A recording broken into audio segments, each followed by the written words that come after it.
मैं मानता हूं कि हजारों में कोई एक केस ऐसा हो सकता है कि ऑपरेट करने की जरूरत पड़े, हजारों में, मगर ये हजारों में एक का नहीं हो रहा। हर दूसरी तीसरी औरत का बच्चा ऑपरेशन से हो रहा है। ये बीमारी की वजह से नहीं है, ये किसकी वजह से है? डॉक्टरों की खयानत है ये। और ये बात भी डॉक्टर ही कहते हैं कि डॉक्टर क्या कर रहे हैं? खयानत कर रहे हैं। बात, टॉपिक चेंज हो रहा है, लेकिन जल्दी से मैं समेट के फिर असल मौजू की तरफ आता हूं। आपने ये जो यहां बैठे ना, तो फिर ये इसका टेक्स्ट ये है कि ये गिच्ची पकड़ के रखनी है आपने कि बयान, ये टॉपिक कहां से चेंज हुआ, ताकि वहीं से मैं आगे शुरू करूं। मेरे पास गायनी की डॉक्टर्स की कॉल्स आती हैं। कॉल्स ये बताने के लिए नहीं आती कि ये हो रहा है, वो ये पूछने के लिए कि हमारी जॉब हलाल भी है या नहीं है।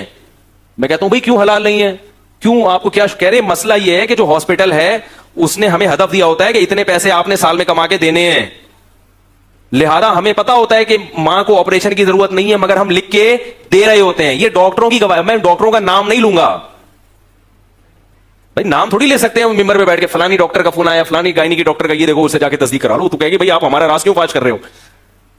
खुद डॉक्टर्स की कॉल्स आती हैं कि अस्पताल वाले क्या करते हैं, मजबूर करते हैं। और ऑपरेशन इतना खतरनाक है औरत के लिए, नॉर्मल डिलीवरी से किसी औरत के 12 बच्चे पैदा हो जाएं, अभी डायरी में लिख लें, पूरी जिम्मेदारी के साथ कह रहा हूं, 12वें बच्चे के बाद भी ऐसी ही होगी जैसे पहले बच्चे के बाद। फिटनेस में कोई खराबी नहीं आती, बशर्ते कि उसको खुराक भी खिलाई जाए। सिर्फ बच्चे ही नहीं कि पैदा कर रहे हैं और उसको खुराक दे नहीं रहे। खुराक में क्या है? दवाएं नहीं, खजूर, दूध, सेब। बात आ रही है समझ? खजूर का अल्लाह ने खुद कुरान में जिक्र किया हामिला औरत के लिए। तो प्रेगनेंसी में खातून को क्या खिलानी है? ज्यादा खजूरें खिलाओ, दूध पिलाओ और सेब खिलाओ सुबह निहार मुंह। तो खुराक टाइट होनी चाहिए, समझ में आ रही है बात? बाकी नेचुरल है। अगर इसकी वजह से औरत की सेहत खराब होती ना, तो ये नेचुरल प्रोसेस थोड़ी होता। औरत के लिए जरूरी है इस प्रोसेस से गुजरना, वरना बूढ़ी हो जाएगी, वरना खराब हो जाएगी वो। तो 12 बच्चे भी अगर पैदा हो जाए, खुराक का अगर प्रॉपर ख्याल किया जाए, आराम का ख्याल किया जाए, जॉब भी कर रही हैं और सुबह से लेकर रात तक मारी मारी फिर भी रही हैं घरों में, बिल्कुल, तो वो एक अलग चीज है। फिर उसके, वो तो एक जाहिर है आप जुल्म कर रहे हो ना। उसके आराम का ख्याल किया जाए, उसकी खुराक का ख्याल किया जाए, तो 12वें बच्चे के बाद भी वो ऐसी होगी जैसे पहले बच्चे। फिटनेस में कोई कमी नहीं, बल्कि और ज्यादा अच्छी हो जाएगी। जिन औरतों के औलादें नहीं होती और जिनकी होती हैं, उन दोनों की फिटनेस में जमीन आसमान का फर्क। जिनकी औलाद नहीं होती बूढ़ी हो जाती है जल्दी, और ऑपरेशन से पैदा हो जाए एक। अब इस पे मैं क्या गूगल की रिपोर्ट पेश करूं? मैं कहूं अपने खानदान की औरतों को जाके देख लो जिनके ऑपरेशन से हुआ है। माजरत के साथ, भैंस में और औरत में कोई फर्क नहीं रहता। माजरत कुछ ज्यादा कह दिया मैंने, लेकिन ऐसी चर्बी चढ़ती है जिस्म के ऊपर।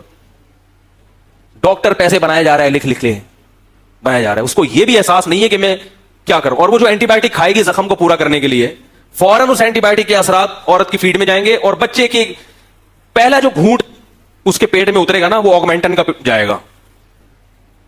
भाई मां जो खाती है दूध में फौरन असरात आते हैं। बच्चा पहले दिन से एंटीबायोटिक खाना, भाई ऑपरेशन तो मां का हुआ, बच्चे को क्यों खिला रहे हो? इसलिए मेरे भाई अपने आप को इस अजाब से बचाओ, और डॉक्टरों को अल्लाह का वास्ता के, डॉक्टर ऐसा करती क्यों है जो लेडी डॉक्टर हैं?